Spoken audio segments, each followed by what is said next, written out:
Cash is king when you own a business, my entrepreneurial dad has always liked to say. And here I was standing at the counter of an Austin pawn shop, living out this truth. After visiting several different pawn shops, I settled on the most promising one, clutching a fistful of precious gold jewelry that my mom and grandmother had given me over the years. My confirmation cross, my 16th birthday ring, my middle school graduation necklace, and prepared myself to sell off all of it to keep my dream of my homegrown business, Noonday Collection, alive. This scene hardly meshed with the posh and privileged debutante parties of my youth. But desperate times call for desperate measures. I was pawn shop desperate, it seemed. Based on the conversation that was unfolding between the man behind the counter and me, I knew that I was being had. But this is how things go when you're needy and rushed. You impulsively take the first semi-reasonable offer that comes along. You've got a deal, I told the guy. $900 for it all. I left the pawn shop feeling victorious, even as doubts scratched at the back of my mind.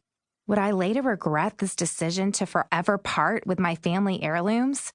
The Noonday website had been a rudimentary one at best, and I knew that I needed to invest more than the paltry fee that my friend Joel had benevolently charged me to get a more robust website off the ground. I needed a real site. And in line with the adage, it takes money to make money, I needed this cash to grow, to make my business real. A spirit of entrepreneurship has flowed through my veins since I was old enough to hawk my handmade bandana banana clips for a profit.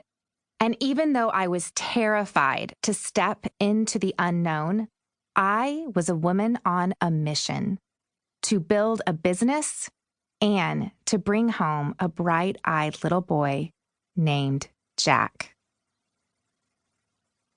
Prior to launching Noonday in 2010, my husband Joe and I were parents to two, a girl, Amelie, and a boy, Holden, but were considering growing our family through adoption. We had met and fallen in love years prior during a training program with Food for the Hungry, a relief and development organization serving the world's most vulnerable people.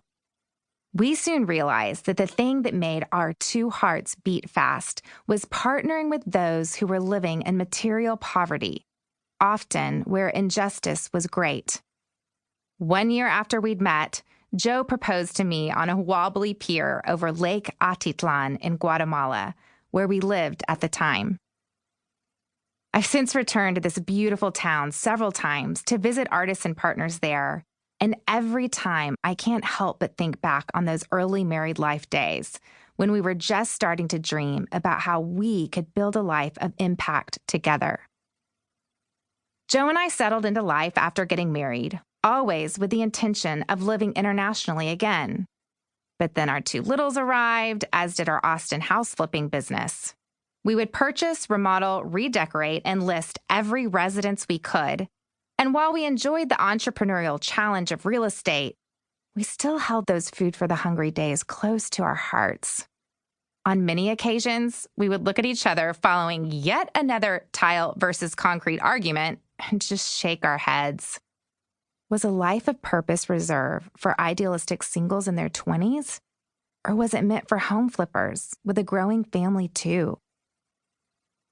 Joe and I took many international trips to visit friends and not-for-profits to continue to learn about sustainable solutions toward poverty alleviation.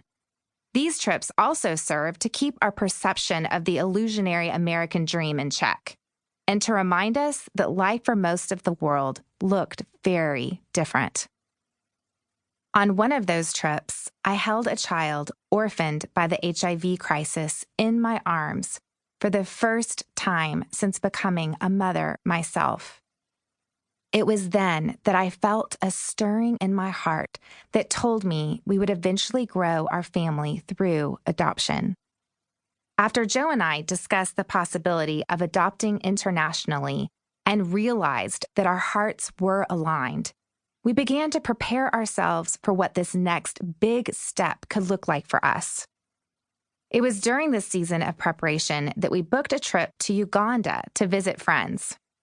One of the couples we visited on that trip was Bobby and Downey Mickler, who had relocated from Texas to Uganda with hopes of creating entrepreneurial opportunities for people living there in need of work. With Texas pecans in hand, we paid them a visit and brought them a taste from home.